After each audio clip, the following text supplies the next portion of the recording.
Hi everybody, so this video is just to show you how to create a Goosechase for your FYE sections. It's a really easy way to help them kind of get to know the resources here on campus, and we're recommending that you use it. I'm just going to walk you through it. So I've already created an account. You'll need to do that using the desktop interface. This is obviously something that's meant to be used on the phone, but for setup, desktop is necessary. So I'm just going to go to My Games. And I've already created one, and I'm going to share the questions that are on it with you, and you can customize them, change the point values and all that. But to show you how to make your own, you're going to click New Game, and I'm just going to put Rachel's FYE Goosechase. And then you have to put in a description. I'm just going to put description here. And then game password, I'm going to recommend that you do this, although you certainly don't have to. Goosechase is used by a lot of different people who can just search for the game, as we'll see later, so you might want to include a password to make sure that only your students are getting into it. So I'm going to make my password FYE rocks! And I'm going to click Save and Continue. Now each question, each thing that you require students to do as part of your Goosechase are called missions. There's photo video missions, text missions, and GPS missions. These are the two most popular, photo, video, and text.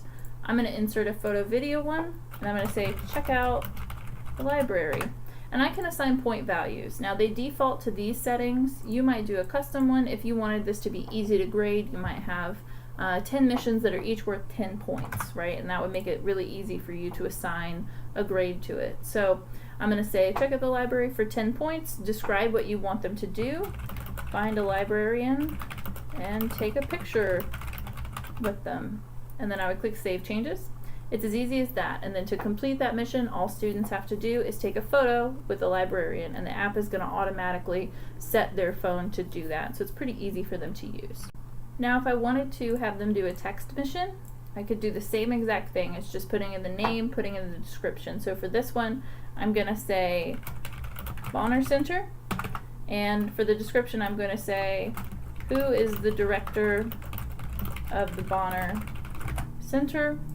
I'm going to customize it, 10 points.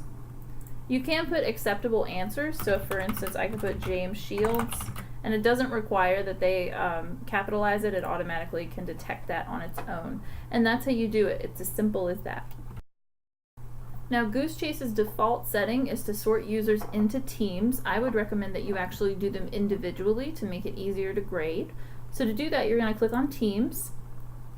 And what you're going to do is switch this to this. You're going to click on Individual Participants. And then when you have your students ready and you want to share this with them, you just go ahead and insert their username, their email into here. You click Send Invites, and it's going to automatically give them an email notification that they've been put into that game. Now when you send students the email, the invite that's going to tell them that they've been enrolled, you might also want to send them another email. You could just copy and paste these joining the game instructions, and it would tell them exactly how to do it and walk them through the steps. One of my favorite features of Goosechase is that you can tell the game when to start and stop automatically so that you're not constantly having to do that. So if you click on the Start and Stop tab of the setup, you're going to click on Automatic. For this, we're recommending that you have it start on the first day of the fall semester, and then you're going to have it end on the last day of the fall semester. That way students have the entire semester to complete these missions, and you can add new questions, new missions based on what you're studying. If it occurs to you that you want to ask them to do something or other, you could really easily add that question. And since the game will be open, it'll automatically update and it'll give them time to do that. And that way also students don't feel pressured to do the entire Goosechase in like a week or something like that, which could be really overwhelming. So I'm going to tell it to start on August 20, I'll say the 23rd. I know our semester starts on the 24th, but maybe an extra day. And then I'm going to tell it to end, I'm not exactly sure when the semester ends, I'm just going to say December 8th at 12 p.m. and it will schedule it, it will do it for you. Now when the game's actually happening, you can use these features here to see how it's going. Whenever someone submits an answer or a mission, you can include it here, you'll see it. The leaderboard will obviously tell you who is in the lead. Submissions shows like groups. You can do it based on the mission, based on people's alphabetical names, things.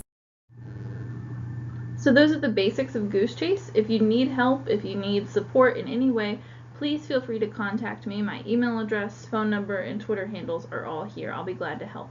Thanks.